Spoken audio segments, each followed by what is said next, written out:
Wow, congratulations on a very successful journey, sir, and how faithful you have been. That it is such a victory to see you continue to grow forward. Thank you. I appreciate it very much. Part of my, I guess I can't wait till I grow up. Part of my youth. I totally believe in that, because I still tell people I'm 17 years old, and there's no way I am, but inside, I still have those visions that I want to accomplish things. Absolutely. So it's a good thing to stay young. So mentally, that's important. Did writing the book help you stay young? Because I always believe that when we write, we clear out the heart and soul, and that allows new things to grow. Well, I hope that's the truth. I think I've used the comment now this morning and other times that it made me dizzy to write this book, because there were so many different chapters and different stops. But it certainly brought out a lot of memories as we continue to speak about it. I say, oh, I forgot to put that in the book. Yeah. Other stories that come out and flush out. So, yeah, it's been a real, with Scott Morrison, God bless Jay Greenberg earlier, who passed at the start of the book, Hall of Fame writers. They made it easy. Mark Messier did an incredibly kind forward to the book. So I'm appreciative of their work. Isn't it an amazing feeling when other people become part of your new team as you grow forward? Because, I mean, as you just mentioned, all the people that, that helped you do this, I mean, the teamwork is still there. Well, it really is. And behind the scenes, Penguin publishers have got a team of experts, very successful publishing company in the world, and certainly North America, Canada, and the United States in particular. The teamwork that was necessary to put a book together is enlightening to me, because I had no concept whatsoever about how a book is put all together, all the work, the fact checking, the writing, the paper, the photos, whatever else is involved, the sales, and the marketing. So it takes on a whole new team, and I'm appreciative of their work as well. When you talk about the fact checking, did you keep journals along the way so that you could go back to them at any given time? No, I made Scott Morrison do that. That's one thing when you're a coach, you delegate. You delegate the work. So you give them assignments and tell them to report. So yeah, no, he did a super job. Coming from the state of Montana, we didn't have professional basketball or even football, but we had Canadian hockey. And that's how I found out about this game and played the game. And then to see where it is today is just mind-blowing. It really is. Now that I've coached not only in North America, but also in Russia, China, and Italy recently. But that exposure is something that you don't realize when you're just involved in the National Hockey League. But there's about 50 countries that play hockey and that have organized hockey, that play in the International Ice Hockey Federation umbrella.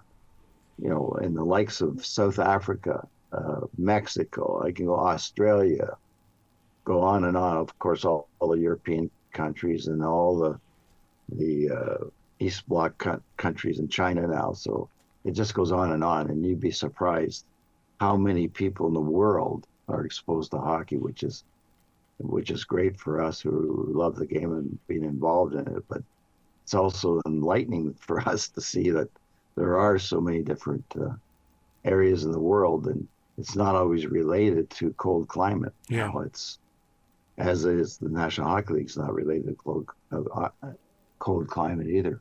Yeah, I'm just amazed at how the game is now moved outdoors. I mean, even with our own level of hockey here in Charlotte, I mean, it sells out instantly. People are there to see that outdoor hockey game.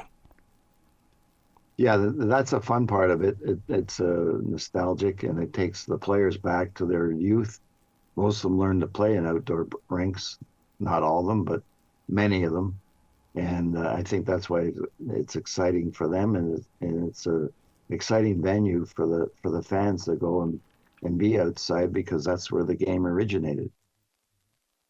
Does the coach play a major role in the imaging and branding of a team? Because when I go to a game, my eyes are always on the coach.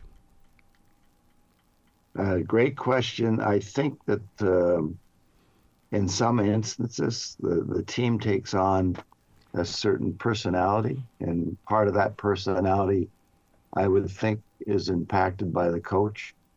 And I think that's probably true for all sports, but particularly for hockey. Yeah, yeah. Speaking of, in hockey, one of the things that I love is the passion of the fan. And I will actually cry a tear when I'm over there at that gate when the team goes out to finish the night, because fans are there. They support them in such a huge way, and with their jerseys and with, just everything about them. They are real fans. Well, it's a real dynamic game. It's the fastest game in the world. You got people out on an ice surface. Now, it's different than football, baseball, basketball. Identify those sports. You can run out of bounds. You can't run out of bounds in hockey. You're going to get smoked into the boards, or you've got to get to the bench to get off the ice. So that's part of the speed of 25, 30 miles an hour skating, and the puck's being shot at 100 miles an hour. The reflex, the athletic capabilities, the athleticism of these players. You're going at that speed, but you're on a blade that's probably a quarter inch wide and maybe 1 inch or 2 inches on the ice itself. And you got a club in your hand that you could kill anybody. Pardon that expression. So, sorry for saying that, but it could be dangerous, and that's why fans love it, because it's so dynamic, particularly when you see it live. I still have my stick from the 11th grade. I will not ever give up that stick to anybody. Well, you're lucky that you didn't break it, because my father, when I was in 11th grade, said you get one stick a year. If you break it, you'll have to make a new one. Oh, I had my sticks that were broken. The thing is, then I would try to tape it. That's a stupid decision. You can't tape it and go play a real game of hockey. Well, back in the day, sometimes that was the only solution you had, so you had to figure it out. When a player is sent to the penalty box, how do you get into their head to keep their mind still on the game and not in the reasons why they were put in that box? That's a question, and kudos to you, has never been asked to me, ever. So I think that they have time to cool off and get refocused. They're sent to the sin bin, the penalty box, and once they've gotten over the frustration or the call that the official made against them, they have time to reflect and get themselves reloaded. But I think you are the first and only fan ever to ever have asked me that question, and that's a great question. Wow. How do you think AI technology is going to change the game of hockey?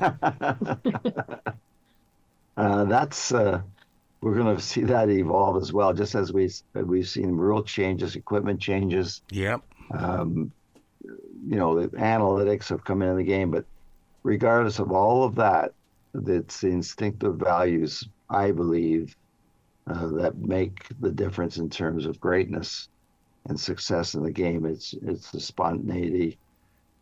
Look at Wayne Gretzky doesn't need artificial intelligence to tell him how to play the game. He instinctively knew it, and I just identify him because he's had so many more points, but I had so many superstars in my career play for me, and the one great thing that I was in tune to was that I played the best players the most. Not all coaches do, and that's all I want. Get me out on the ice, and I'll do my thing, and I'll follow what you would like in terms of kind of guiding them as far as the structure of the team play is concerned. But their skill set, their ability is intuitive, and it's as I just identified, it's so dynamic that they have to have that mental skills as well as their athletic ability to deal with it, to deal with the speed and to deal with this game. Wow. You got to come back to the show anytime in the future, Coach. The door is always going to be open for you. Thank you. Appreciate it. Well, you be brilliant today, okay? Thank you. Likewise.